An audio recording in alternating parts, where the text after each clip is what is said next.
पांडुरंग पांडुरंग जय विठ्ठल जय हरी विठ्ठल करत उद्या संत जगद्गुरु तुकाराम महाराजांच्या पालखीचं आगमन या निवडुंग विठोबा मंदिरामध्ये होणार आहे। त्यापूर्वी जय्यत तयारी या मंदिरात केली गेलेली आपल्याला पाहायला मिळत आहे। आकर्षक अशी विद्युत रोषणाई असेल किंवा मंदिराला सजावट असेल आणि बाहेर मांडव असेल, ही पूर्व तयारी सगळीच या ठिकाणी केली गेलेली आपल्याला पाहायला मिळत आहे। याच ठिकाणी जे आहे त्या पालखीचं आगमन होणार आहे आणि त्यापूर्वी देखील उत्साहाचं वातावरण या मंदिरात आपल्याला पाहायला मिळत आहे। आपण पाहू शकतो अनेक महिला या मंदिरात उपस्थित आहेत आणि सगळीच तयारी त्यांच्याकडनं केली गेलेली आहे, तसेच फुगडी देखील खेळत आहेत। याच उत्साहात उद्या पालखीचं आगमन होणार आहे।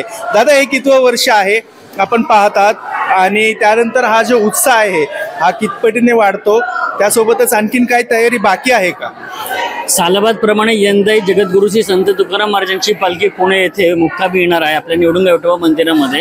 हे यंदाचं पालखी सोहळ्याचं 340वं वर्ष आहे आणि सालाबाद प्रमाणे यंदाही देवस्थान संस्थांनी संपूर्ण जय्यत तयारी केलेली आहे। तुम्ही बघत असाल हॉलची साफसफाई असेल, मंदिराची साफसफाई, आकर्षक रोषणाई, पावसाचं लक्षात घेता आज आपण बाहेर मंडप टाकलं, त्यामध्ये पत्रे टाकलेत की जेणेकरून त्यांना कुठल्याही प्रकारची अडचण होऊ नये।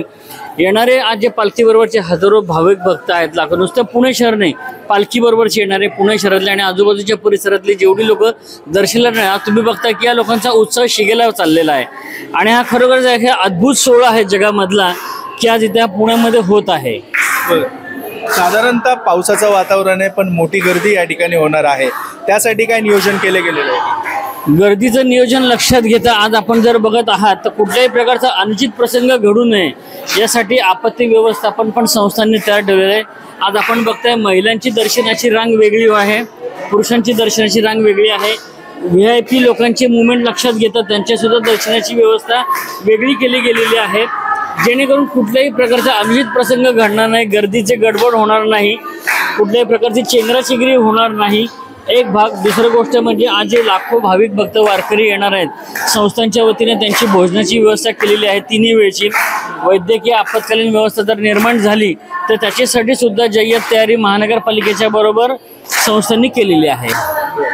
या ठिकाणी आपण पाहू शकतो की महिलांनी इथे रिंगण ऐकलेलं आहे, अभंग गात आहेत। काय सांगाल, काय म्हणता तुम्ही आणि रिंगण ऐकलेले काय? रिंगण घेतात ना, हा, कशाचे तुम्ही काय आरोग्य वारीच्या अनुषंगाने आम्ही या कार्यक्रमाला इथे आलेलो आहे। तर थोडंसं विरंगुळा म्हणून उद्या इथं खूप गर्दी होईल, तर आजच आम्ही पालखीचं दर्शन घेण्यासाठी इथं आलेलो आहोत। तुम्ही पण कुठनं आलेला? आम्ही महिला बाल विकास अंगणवाडी सेविका आहे, तर आम्ही या कार्यक्रमासाठी उपस्थित राहिलेलो आहे, तर आम्ही महाराजांचं दर्शन घ्यायला आलो। या आरोग्यवालीसाठी, या पालखीसाठी जे संत तुकाराम महाराजांची आहे तसेच ज्ञानेश्वर महाराजांची पालखी आहे, त्यासाठी मोठं योगदान या आरोग्य वारीचा देखील असणार आहे। त्यानिमित्ताने ही सगळी रिंगण असेल किंवा याची पूर्वतयारी असेल ही त्यांच्याकडनं केली गेलेली आहे। तसंच आपण पाहू शकतो की आकर्षक सजावट आणि सुसंगत नियोजन गर्दीचं असेल किंवा VIP दर्शनाचं असेल ते देखील केलं गेलेलं आहे आणि उद्या संध्याकाळी 7 वाजेपर्यंत संत तुकाराम महाराजांची पालखी या निवडुंग विठोबा मंदिरामध्ये दाखल होणार आहे आणि त्यासाठी ही पूर्वतयारी या मंदिरात केली गेलेली आपल्याला पाहायला मिळत आहे। पुण्याहून मी आदित्य भवार, महाराष्ट्र टाइम्स ऑनलाईन।